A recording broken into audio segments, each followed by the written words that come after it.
Tell us a little bit about yourself, Amanda. Yeah, I was born and raised in Victoria, British Columbia. I had a wonderful childhood and found myself drawn to the arts from the very beginning. I think my mother said in preschool, I said I wanted to be like a Broadway star. I loved to sing and dance, but I wasn't the kid that was jumping up on the tables. I was never demanding attention. I just knew that I loved it, and I would practice for hours in my room and sing. And I was so lucky to grow up in the era of the big divas, Celine Dion, Barbra Streisand, Mariah Carey. And when I was first introduced to jazz, my mind was just blown by the talents of, the likes of Ella Fitzgerald and Sarah Vaughan and Billie Holiday, understanding this new level and depth to where the art and culture came from. Right. And so I went to university on a full ride scholarship for acting and discovered the bigger chest part of my voice through musical theater. Oh, cool. And then that to Vancouver, where I got on with a great agent, was doing lots of film and TV. And there was a big strike in the unions. And I was working a waitressing job, and I had to sing Happy Birthday because all the guys knew I was the singer. And one night I sang Happy Birthday for a table. And the table next to me said, would you sing us a Christmas carol? Because it was in December. And I was so embarrassed. I said, oh, no, I couldn't do that. I said, please. And so I thought, what could I sing? And so I thought Silent Night would be the quietest song. And so I sang a little bit of Silent Night, and he looked at his wife and he said, yep, she's got it. And he handed me his card and he said, I'm best friends and a regular patron at one of the jazz clubs here in town. And if you call and say that I heard you, you'll get a chance to get on. And I did. And within a few months, I was already preparing and singing at one of my first international jazz festivals. And it just took off from there. And how old were you there at that point? I would have been probably 22, 23. What a great story. Yeah. I mean, that's a real Hollywood story, don't you think? Yeah, Right? it was. Yeah, and it was just so nice to have somebody recognizing it in me without me having to, like it wasn't like some big audition or something, Yeah. And of course, auditioning with film and television, and I had done other things, and I was working. But when that strike happened, it really made me sort of question everything. And I immediately noticed a difference that sort of seemed to suit me in the music industry versus the acting industry. And this is specific to film and television, but I would walk into an audition for, say, a TV show, and it was like walking into sort of the Twilight Zone, because I'd be in a room with 5 other women that looked just like me. There was like the just full blonde, yada, yada. And, and I'm always very friendly, like, hello, hello, hello. And it wasn't always the friendliest of rooms. And when I started working in the music industry, I realized, there's room and space for everybody. Everybody is welcome. And my acting agent said something interesting. She said, people can claim to be an actor and get away with it for a certain amount of time, but you can't just fake being a musician. And I thought, there you go. No kidding. Yeah. So you've done some film and TV as well? Yeah. I started doing that when I was about 15 years old, based in Victoria. The unions here are great. They always make sure to write into all the contracts that they hire a certain percentage of local actors. And so you get a lot of great opportunities. And Victoria always has lots going on. But when I moved to Vancouver, I was on scholarship at university for acting in the Phoenix Theatre Department at UVic. And I was between second and third year. And I came over, and I was so lucky to get on with one of the top agents right away. And my plan had just been to sublet with my best friend and to do this and go back for third year, because you had to audition, and it was really cutthroat to get in each year. They made it a smaller and smaller class. So I knew that I'd made it into the third year, but once I started working and getting guest starring roles, I went back to my professors and also my father, who'd been a university professor, and asked them, what should I do? And I was actually surprised that they all said that I should stay and keep going. It's a youth-centric sort of industry. This is what you're trying to get your degree to get into. If you're already working, you can come back and do, finish off the degree at another time. So that's what I did. So I went back to Vancouver, and I got a full-time apartment, and I stayed. Good for you. Well, we're glad you did. Yeah, thank you. You also play a lot of instruments, right? Yeah, I grew up playing. I played piano, a little bit of guitar. I played flute for many years, and also trumpet. What's your favorite instrument to play? Oh, probably piano. My mom would say flute. Devastated when I changed from the flute to the trumpet. She was like, "What happened?" But then all of a sudden, especially the first year, it's like, yeah. But Yeah. I think piano also because it's for me the best instrument to write on, and so, but I leave the performance to the pros. The musicians that I'm so lucky to work with are truly world caliber, They are, and yeah. and so I'm not going to get up there and plunk away. I'm going to leave that to them. And I've also realized that I don't like to be behind an instrument on stage. I know some of my more introverted friends feel a lot of comfort from that, Yeah. perhaps a little bit of space between them and the audience. So I like to be at the front just with the microphone. Yeah. Yeah. I was going to ask you, when did you start singing professionally? When was do you remember your first paid gig as a singer? I guess my first paid gig would be like in a musical theater production was around 16, was in the musical theater show called MAME, and that was a professional show done in Victoria at the McPherson Playhouse. I remember that place, yeah. But I mean, I was auditioning from a young age. My mom always said it was like torture to watch because I would I would get the part of Mary in the church play, or I would get the solo in the choir and things like that. But again, I was never the kid who was like me. I would just be very quiet about it, and I had this calling that because there was a part of me that kind of knew I could do it, and so my mom said it was just torturous. I would just sort of go home and stress about it, practice, and sort of quietly go in and then do it, and then I would be so lucky and excited when I got the parts. But it was sort of like that all along, and even in high school, the tradition was always that the senior student would get the lead in the musical theater productions. But when I was in grade 11, I got the lead, and then sort of it was this big deal because then I got it in grade 12 as well. But then all of those experiences led to my acting and musical theater scholarships, which continued to build my confidence in those things. Of course, yeah. Good for you. Who did you listen to growing up? Yeah, again, I remember I wore out Barbara Streisand's Broadway album. I just wore it out, like when I was listening to CDs, and on a ton. And then again, once my parents didn't grow up listening to jazz, and so that wasn't a part of our vocabulary at home. And so when I was introduced to that was sort of high school, and especially going into university, that really things for me. And suddenly it was like this whole new landscape to be able to play with.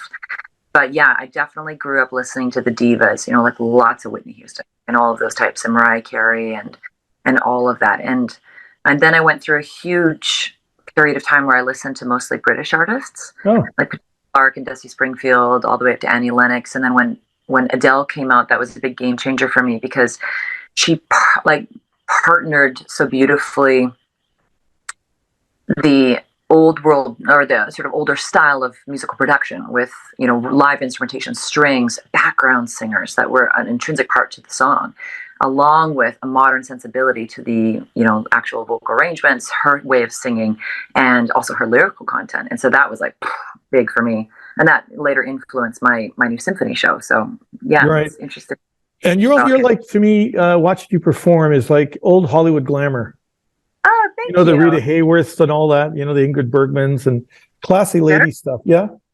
I was just in Hollywood. I was just there a week ago, and we went to Grauman's Chinese Theater, and we went to go see all the handprints, and I actually got a private tour of the inside of the theater and the history of that. And I was really captivated again by sort of that era, because they had this era of mystique, but they did.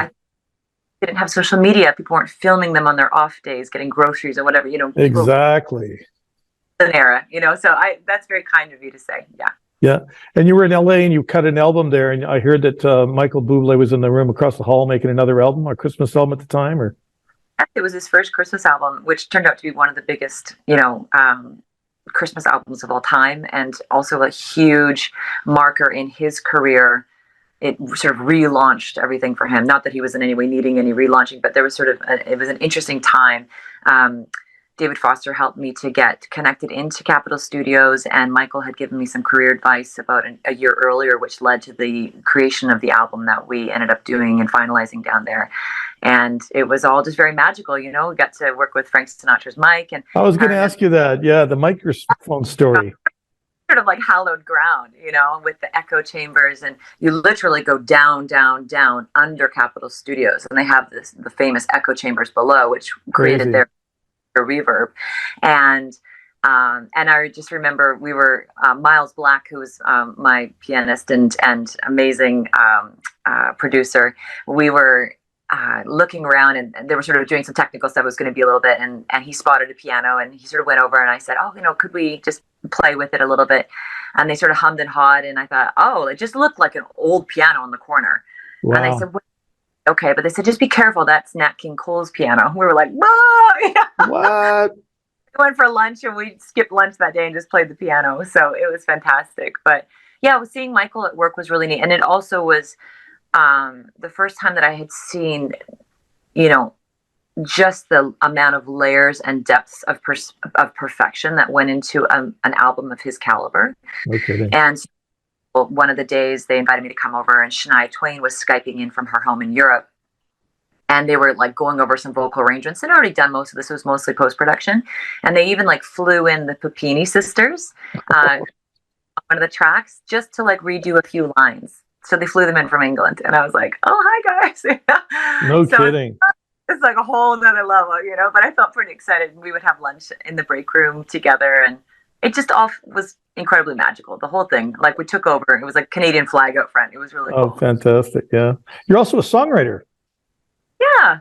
So do you get your inspiration from life, from a memory, from other music, or do you just get a pen and paper and just go to it? Definitely the first two. Yeah. I enjoy co-writing. I come in with ideas, and I love to collaborate. I have friends who, again, I think it's kind of a personality thing. They're more introverted, and they're in furiously writing journals, have just like, copious amounts of notes and writing. And that was never my style. I realized that I wanted to have, it was almost like the reverse. I had things to say, but I grew up listening to singers who didn't write their own music. Mm-hmm. Right. But almost all the singers that I've mentioned today, outside of Mariah Carey, none of them write their own music.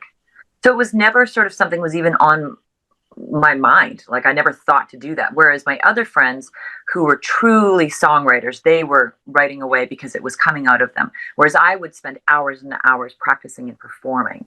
So I think of myself as a performer who also songwrites. I don't think of myself, as the opposite in a level of priority or importance. But I have had the chance to work with some fantastic songwriters down in Nashville, and also locally in New York. I got to write with some friends, and those experiences are really great. And it is a totally different level of vulnerability when you're on stage and singing from your own experience, for sure. I could imagine. I mean, you talked about Miles Black. I mean, the master of everything, right? I think his name's attached to 400 different songs, I believe. It's crazy. Oh, at least he has a Glenda Ray, and they have at least that many songs, at least. Yeah. Your album, the album I was listening to the other day, the entire album was My Love. Thank you. Which is the title track. Where did you come up with the idea? Oh, there it is. Yay. The arrangement for the Doobies Brothers, Minute by Minute. I love how you did that. It was great. Yeah, that was so much fun. Oh gosh. Yeah, I mean, the whole process of creating the album was so much fun because, of course, you start with more material and then you narrow it down and see what really ends up working in the end. And sometimes it's not what you think. You're like, "Oh, I really wanted this, but this little one ended up being a star, on its own." So that arrangement, I think, first started to come into fruition through working with Diane Lines, and is an amazing artist, amazing singer, pianist, arranger. She's such a generous partner to me on stage whenever we work together. So that was something we had been working together on, and then brought in Miles, and it all came together. But yeah, it was so much fun. You got a lot of standards in there, like Fly Me to the Moon. I love that tune as well. Then you got the Joe Cocker tune, Unchain My Heart. Well, Ray Charles. Oh, Ray Charles. Yes. Yeah, absolutely.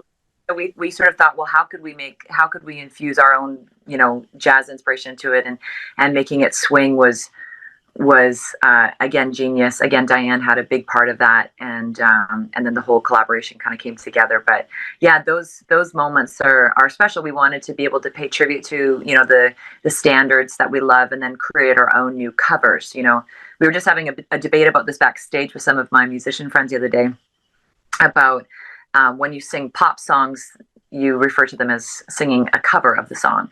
But when you sing a jazz song, you're paying tribute and it's a standard. And I thought that was sort of an interesting distinction. Yeah, it's great. I love your version too, The Drifters, This Magic Moment. Thank you. Yeah, that's great. Song on the album too. And again, we really thought about all of the background vocals and how important that was, and how that was sort of something that was lost for a while in pop production, because these songs were all popular songs in their time, Fantastic songs. So, yeah, we brought in Mike Taylor, a fantastic singer, and he helped me with that. And we had we brought up the songwriter Rachel Thibodeau, who I'd worked with in Nashville. She came up to help do some of the vocal production in Vancouver, and she helped on some of those vocals. So I'm on there in the backgrounds, Rachel's on there, and then also Mike Taylor's on there as well. And how many days a year do you think you travel? Well, not since hardly any since COVID. Yeah, I mean, I'm traveling for family and fun and all of that now, especially since we have kids. We've been trying to get out and see as many family and friends abroad as possible, because some of them haven't met our youngest daughter Pippa. Yeah. Before, I was traveling a ton, and I was going abroad. What I would do is I would book shows and festivals, and then I would partner it with a residency at a jazz club, so that I sort of had a landing spot, and either before or after, or bookended. And that worked really well for me, and I really enjoyed that. And then when I would be away, living in the hotel for the jazz clubs, especially in Asia, I just felt like it was performers boot camp. I would sing 6 nights a week for 4 hours a night. Wow. Days to myself. And so I was eating healthy, working out, and that's where a lot of my creative processes came from, with regards to creating new shows, creating new albums, creating, all of this new material would come out of those opportunities, because you have to create space in your life for the creativity to flow. And I find myself now in this position coming out of COVID where, we've got these 2 kids, and we've got I've had to take on work with my husband's company because I couldn't launch my new symphony show. And so my life looks a lot different. And I'm feeling almost like a feeling of like grieving for the loss of that space in my life. And that would make sense. Yeah. Yeah. I remember when we first went into lockdown, I was helping as much as I could from home in as many creative ways. I was participating with daily sort of singing inspirational things. I was partnering up with a choir, and we would do like a daily vocal challenge and post it and encourage others to sing. I'm not a music teacher, but I did free music classes for children. Good for you. It's gotten, I think, almost 700,000 views. That just went nuts on Facebook. Incredible. I did 10 of those classes. But then when I realized it wasn't going away, and all of my work was starting to evaporate, and it was years of work to prepare all of this, once that started to happen, I actually had a hard time singing at all. I felt actually like verklempt, like I had sort of back. And so I couldn't even sing my kids a lullaby at one point, because it would make me felt like such a deep loss. So it's really tricky when it's the double-edged sword of the blessing and the curse of like who you are is what you do. And when that's taken away, then there's just this feeling of loss. And so I'm kind of that now. Good for you. You play with a lot of people too. You work with a lot of people, including actor Jeff Goldblum. What was that like with him? I was in LA, and that was fantastic.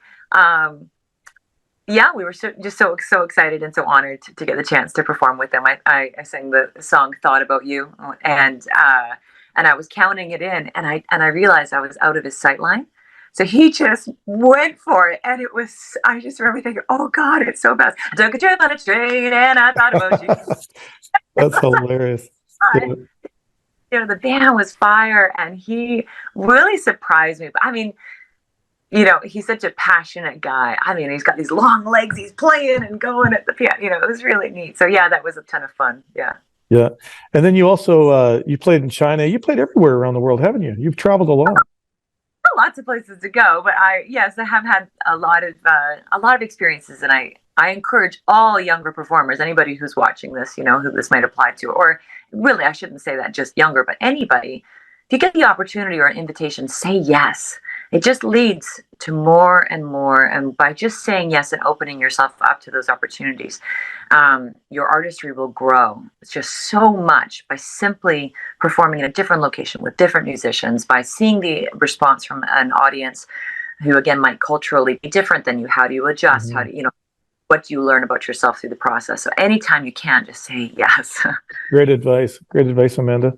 Who haven't you worked with you'd like to work with? Oh gosh. Well, I'm such an advocate for female empowerment. I love working with women. I'm just, I remember when Celine Dion and Barbra Streisand did a duet together. I remember that. Yeah. I would just love to sing with some of those big powerhouse singers. That would be a dream for me, is to be able to work with them. I would also love to do a duet with Michael Bublé. That would be an incredible thing. But yeah, He seems like a really nice guy, Michael. Down to earth. Yeah, absolutely, absolutely. He was very kind to me, and he just was very generous in the way he did things. And I think what I've noticed, as I've noticed with myself and others too, is that when you have children, it softens you a bit, and it reprioritizes things, and it makes you look back on your own life with such great appreciation for all that you've been able to do up until that point. And I know that when his son got sick, it was a thing for him and his wife and his family. And coming out of it with their son still with them, I think has just created such a natural and authentic joy in him, and it's just palpable. So it's lovely. Yeah. So what's next for Amanda Wood? I'd like to rebook my symphony show. So when I was living in Hong Kong and performing there, I started to think about, that, like I mentioned, that sort of influence of British singers on myself. And I grew up in Victoria, so it's very British, with the Parliament buildings and of course, yeah. My mother's a real royal fan, and so one of my earliest memories is of watching Princess Diana get married. I mean, I was probably, I think, 2 years old, but I have this memory of it. And so I wrote a show called From Britain with Love, and it was intended as a soft seat theater show, which we did debut in Vancouver to sold out shows. And it's a celebration of the female British invasion from the 50s, 60s to today.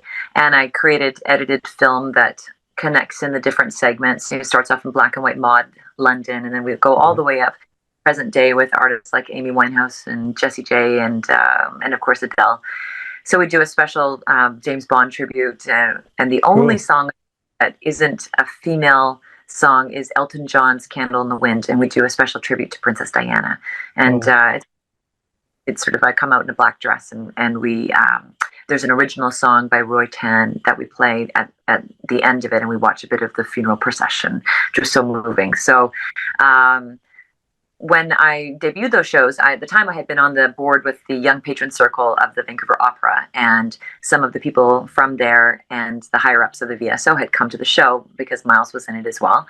And we were thrilled that they stayed around at the end to talk with us, and their advice from both parties, the show would translate so beautifully into a symphony pops show, and that the symphonies were really looking for multi-generational shows because they're trying to build up their pipeline for the future. And so, perhaps someone in their 70s or 80s might have been, a subscriber for 30 years, but if they don't have their daughter or granddaughter come to the shows to understand what it is all about, they're going to lose that subscriber forever. And so by having these multi-generational shows, 3 or even 4 generations can come, and maybe then they would subscribe. So that's sort of the idea of it all. And so we worked really hard on all of those orchestrations, and created new overtures, and refined quite a bit of it. But it takes almost 2 years to book international symphony shows. So now the next challenge is to get that booked again and then to get out on the road with it. So that's what's coming up. And then I'm just performing locally in the interim. I'm doing a show tomorrow night for a big fundraiser for the YWCA. We did a big show for the Lionsgate Hospital Foundation last Saturday, and those types of things. I'm just actually talking with Cody Carey, who's another David Foster Warner artist. We just found a fantastic cover duet version of a song by Lady Gaga from the movie Shallow. And so we were chatting this morning about getting into the studio with our good friend Trevor Hoffman on piano and production, and we want to make our own version of that. So that should be coming out in the new year. Fantastic, Amanda. Well, good luck with all of that. It's great to talk to you today. Thank you for your time. And thanks for being part of the Jazz Spotlight. Thank you so much. It was really, really sweet to have me. So thank you, and I hope you have a wonderful day. You too. Thank you.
See what spring is like on Jupiter and Mars. In other words, hold my hand.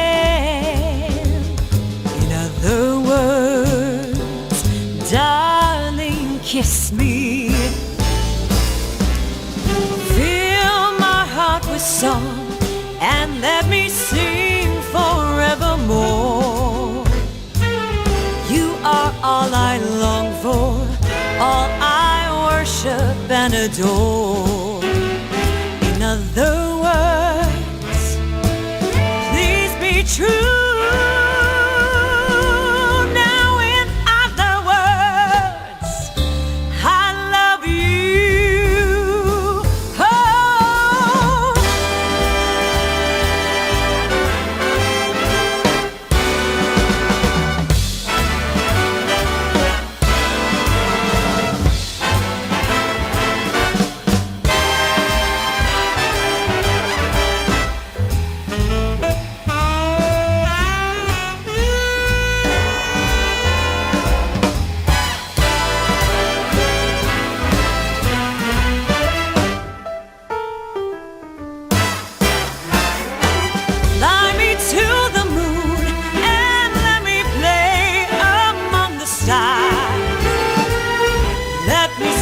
Spring is like on Jupiter.